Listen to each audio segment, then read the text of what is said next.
அம்மா ஒரு கதை சொல்லுமா. நான் உனக்கு ஒரு குட்டி கதை சொல்றேன்.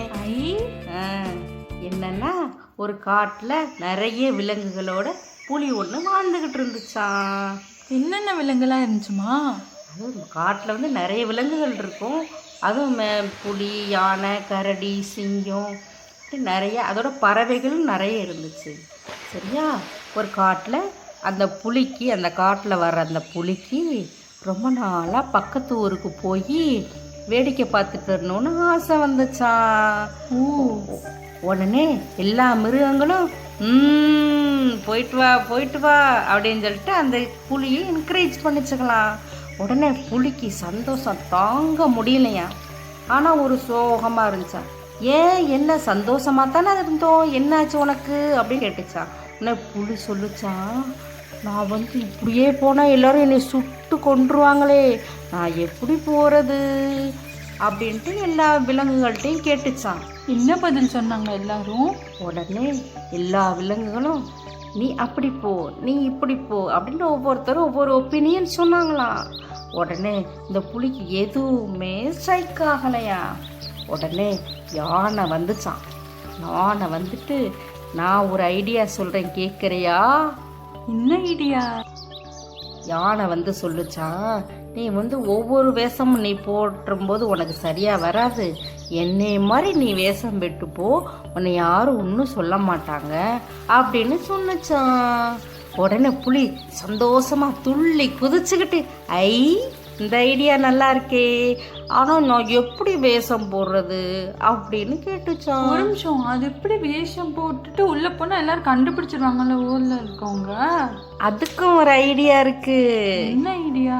அது என்ன செஞ்சுச்சா, பகல்ல போகாம நல்லா இருட்டின நேரமா பார்த்து யானை வந்து எல்லா விலங்குகளும் சேர்த்து இது யானை மாதிரி உருவாக்கிட்டாங்களாம். புளியை மாற்றிட்டாங்களாம். தும்பிக்கை வச்சு எல்லாம் ரெடி பண்ணி புளியை வந்து நல்லா இருட்டின நேரமாக பார்த்து, சரி நீ புளியை போய் நீ பத்திரமா போயிட்டு வா அப்படின்னு சொல்லிட்டு எல்லா விலங்குகளும் அனுப்பிச்சி விட்டாங்களாம். உடனே இப்படி புளி மெதுவாக ஒவ்வொரு இடமா மெதுவாக பதுங்கி பார்த்தான். கொஞ்சம் தூரம் போகும்போது உடனே அந்த புலி என்ன பண்ணுச்சா, ஒரு கடை பக்கத்தில் போய்கிட்டே இருந்துச்சான். அப்போ கடையில் ஒரு சத்தம் கேட்டுச்சான். என்ன சத்தம்? பார்த்தா ஒரு ஆள் வந்து ஒரு பன்னு இதை எடுத்துட்டு வேகமா ஓடினாராம். உடனே கடைக்கார, ஐயோ ஐயோ காசு கொடுக்காம போறானே அப்படின்னு சொல்லிட்டு திட்டிக்கிட்டே இருந்தானா. அப்ப பார்த்தா ஐயோ ஹெல்ப் பண்ணுங்க, நான் திருடிட்டு ஓடுறான்னு. யாருமே வரலையாமா? இருந்தாரா குட்டி, ஒரு வயசானவர் தான் இருந்தாரு. அவரால் எதுவுமே செய்ய முடியல. கடைக்காரனை கடையை விட்டுட்டு ஓடி போகவும் முடியாது, போய் அவனை பிடிக்க முடியல.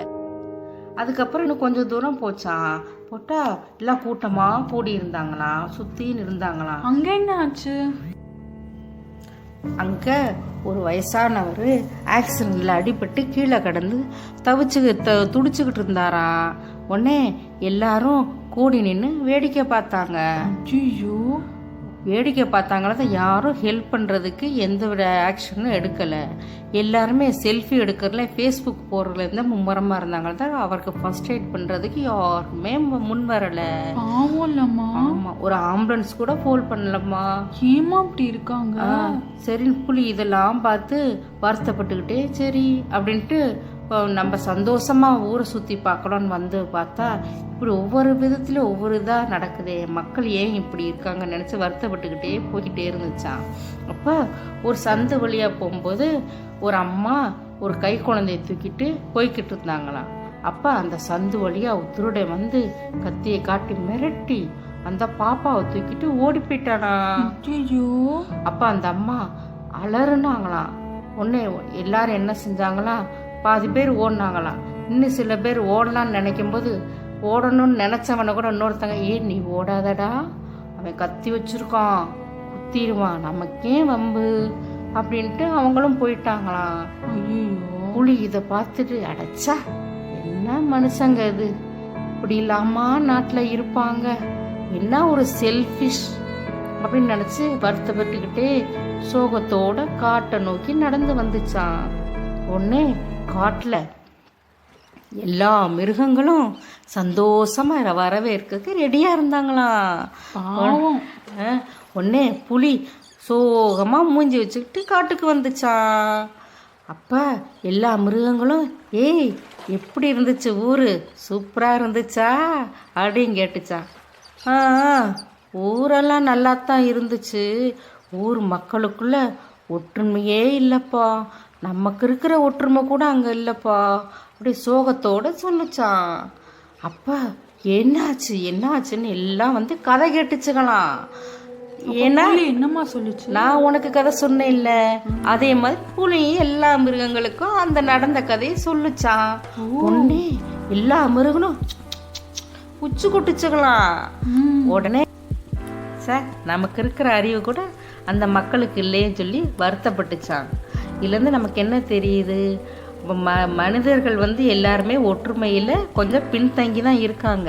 ஆனால் மிருகங்கள் வந்து எல்லாம் ஒற்றுமையாக புலியை அனுப்பி வச்சாங்கல்ல, அதே மாதிரி இப்போ இருக்கிற ஜெனரேஷன் பிள்ளைங்களாம் என்ன செய்யணும், நீங்களாம் என்ன செய்யணும், எல்லாரும் ஒற்றுமையா இருக்கணும். ஏன்னா மக்கள் மாதிரி இருக்கக்கூடாது, இப்போ இருக்கிற மக்கள் மாதிரி இருக்கக்கூடாது. நீங்கள் அடுத்த ஜெனரேஷன் வந்து எல்லாரும் ஹெல்பிங் மைண்டோட எல்லாருக்கும் ஹெல்ப் பண்ணணும் அப்படின்றத இந்த கதை உணர்த்துது. ஓகேவா குட்டி? ஓகேம்மா, நானும் என் ஃப்ரெண்ட்ஸும் இனிமேல் சண்டை போடாமல் ஒற்றுமையாக இருப்போம், எல்லாருக்கும் உதவி செய்வோம். Okay sir.